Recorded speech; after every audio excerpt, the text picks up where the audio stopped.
नहीं मिल रही है। गोपियां धीरे धीरे घूमते घूमते यमुना के किनारे पहुंच जाती है और इसी ब्रिज की गोपियां घूमते घूमते यमुना के किनारे पहुंचे और यमुना से बोली, हे यमुना। बोले, हाँ।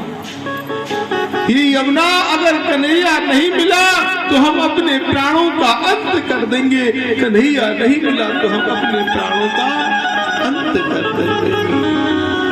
यमुना जी प्रकट हो गई। यमुना बोली, तुम प्राणों का अंत क्यों कर दोगी? भाई कन्हैया तुमसे खो गया, कन्हैया को तुम ढूंढो। गोपियां बोली, कन्हैया तुम्हारा स्वामी है, पति है यमुना से, और जब तुम्हारा पति देखेगा कि ब्रिज की गोपियां यमुना में अपने प्राण दाह को कर रही हैं, तो उन्हें पाप का डर रहेगा, वो तुरंत प्रकट हो जाएंगे। यमुना जी बोली, कन्हैया कुछ नहीं करते। राम न मारे काऊ को, राम न दोषी। व्यक्ति अपने अपने कर्मों का फल भोगता है और अपने अपने कर्मों के फल से कहा जाता है। लोग कहते हैं महाराज मृत्यु को सिर्फ एक बहाना चाहिए। जिसका जैसे किस्मत में मृत्यु लिखी है, अगर एक्सीडेंट से लिखी है, गोली से लिखी है, कत्ल से लिखी है, वो होकर के रहेगी, कोई उसे रोक नहीं सकता है। जिसकी जैसी मृत्यु का प्रभाव है वो उससे रोक नहीं सकता। ब्रिज की गोपियां कह रही, यमुना मैं प्राणों का अंत कर दूंगी अगर तुम लौट करके नहीं आए। मैं प्राणों का अंत कर दूंगी अगर लौट कर नहीं आए। ऐसे प्रभाव दिखाया यमुना। ब्रिज की गोपियां जिस यमुना में कूदने के लिए आगे बढ़े, आज भोजन नहीं किया, रो रो करके हाल बुरा है। लीलाधारी का हाल ब्रिज की गोपियां बड़े भाव के साथ में बता रहे हैं। वास्तविक स्वरूप का दर्शन करा रही है ब्रिज की गोपियां। और इसी ब्रिज की गोपी ने अपने शब्द प्रकट किए, अपने विचारों को प्रकट किया और अपने विचार ऐसे प्रकट किए थे ब्रिज की गोपी ने। और जैसे यमुना में छलांग लगाई, कन्हैया प्रकट हो गया। कन्हैया बोला, गोपियों हम कहीं नहीं है जहां भक्त कहते वहां भगवान। जाती रही भावना जैसी और प्रभु मूरत देखी तैसी। जाती रही भावना जैसी प्रभु मूरत देखी तैसी। मैया को प्रसाद दे दो। गोविंद की विशेष कृपा है, नारायण की विशेष कृपा है, इसकी जैसी कृपा है। कन्हैया बोले, गोपियां चलो हम महाराज लीला के लिए खड़े हैं। अच्छा बोले, हाँ। कि भगवान पीता सरदो फुल्लिमालिका वीक्षम रंतु मन चक्के योग माया इसी ब्रिज की गोपियों ने कहा, कन्हैया आप महाराज के तैयार? बोले, हाँ। बोले, महाराज लीला करने चलना, हम महाराज में जाएंगे।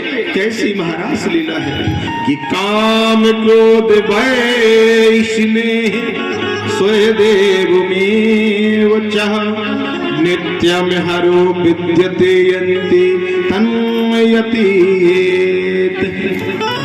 आज इसी कहा, काम क्रोध मोह लोभ छोड़ करके तुम्हें महाराज लीला में जाना पड़ेगा।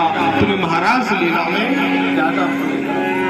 जो महाराज लीला है वो बहुत अद्भुत है, उसमें आपको जाना पड़ेगा। जैसे ऐसा कहा, श्याम सुंदर ने अपने विचारों को प्रकट किया, भक्त वत्सल ने अपने विचारों को प्रकट कर दिया।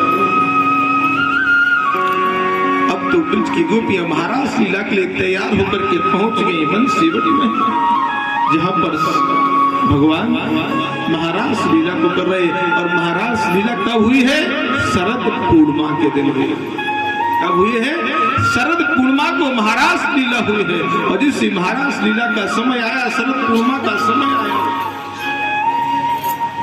शरद पूर्णिमा के दिन आधी रात्रि में महाराज की तैयारियां हो रही हैं। बड़े भाव के साथ में सारे ब्रजवासी महिलाएं कन्हैया पहुंच गए और इधर एक संत भगवान कथा सुना रहे थे। भगवान की महाराज लीला कैसे हुई है, उसका वर्णन कैसे है बता रहे थे। एक ग्वाला कथा को सुन रहा था, जब एक ग्वाला कथा श्रवण कर रहा है और इस कथा सुन रहा वो ग्वाला बोला आज भी कन्हैया ब्रज का गाय चराने के लिए जाता है, तो हम कन्हैया की जगह पे सेवा आज से करेंगे। ग्वाले ने जिस शब्द को सुना और जिस शब्दों को सुना उस शब्द को सुनकर के ग्वाला पहुंच गया वृंदावन, और वृंदावन में कह रहा है कौन से आश्रम की गाय कन्हैया चराने जाता है, कौन से आश्रम की गाय कन्हैया चराने जाता है। एक संत जी ने देखा, बोले हष्ट पुष्ट शरीर का ग्वाला है, इस ग्वाले को अपने आश्रम में रख लीजिए।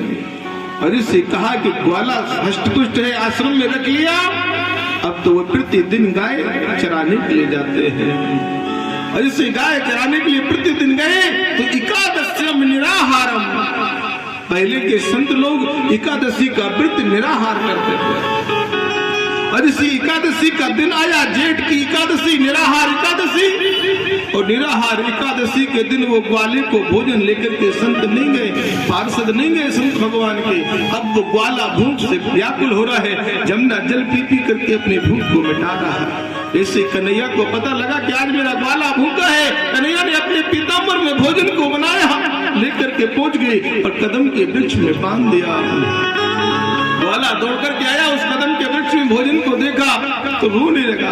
उस दुपट्टे को देख करके, भगवान के पीताम्बर को देख करके कहने लगा कि मुझे रूखी ही रोटी बिनीत मिले, श्याम सुंदर, कि मुझे रूखी ही रोटी बिनीत मिले, इन चरणों को आना जाना पड़े। एक कन्हैया, मुझे वो भूखी रूखी रोटी अच्छी है, आपको ना आना पड़े, आपको ना आना पड़े। शाम हुई, गायों को लेकर के चला आया आश्रम में और महंत जी से कहने लगा कि क्या महंत जी चल बसे और सब ही चेला आज, जो बुर्जन लेकर गए सीवरे डेरा। अरे महंत जी क्या चल बसे और सभी ही चेला आज, जो भोजन लेकर गए सी ब्रजराज। जैसे कहा कि भोजन लेकर के ब्रजराज गए, बोले हाँ। महंत जी बोले झूठ बोल रहे, बोले नहीं। ऐसी उस दुपट्टे को दिखाया, उस पीताम्बरी को दिखाया। महंत बोले आज से तुम गाय चराने नहीं जाओगे। बोले फिर? बोले आज से तुम्हारा प्रमोशन हो गया। बोले आज से तुम मंदिर के चौकीदार बन जाओगे, पहरेदार, सिक्योरिटी में लगा दिया। अब तो ग्वाला चौकीदार बना खड़ा है और कन्हैया रात हुई और इसी आधी रात्रि को कन्हैया जाने लगे। चौकीदार बोला कन्हैया नहीं जाओगे। बोले क्यों? बोले हमारी नौकरी चली जाएगी, अगर आप चले गए तो हमारी नौकरी चली जाएगी। और इसी ऐसा कहा तो क्या कहा उस ग्वाला ने कि वहां जुड़े ब्रिज के लोग लुगाई, काऊ से कन्हाई तुम झगड़े कर आओगे। वहां जुड़े ब्रिज के लोग लुगाई और काऊ से कन्हाई तुम झगड़ कर आओगे।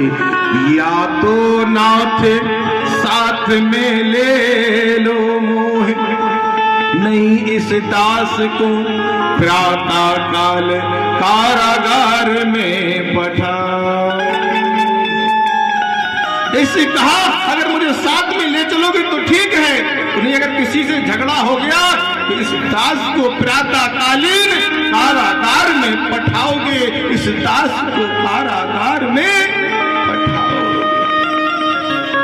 इतना कहा कन्हैया बोले तो चलो। और कन्हैया उस ग्वाला को लेकर के पहुंच गए सेवा कुंज बंसीवट में। पहुंचे बंसीवट में आज भगवान महाराज लीला को करने लगे। इधर भोलेनाथ ने देखा कि आज तो कन्हैया महाराज लीला कर रहे हैं, पार्वती जी तैयार हो रही है। और जैसे पार्वती जी तैयार हो रही है महाराज लीला के लिए, और महाराज लीला की जैसी तैयारियां हुई तो भोलेनाथ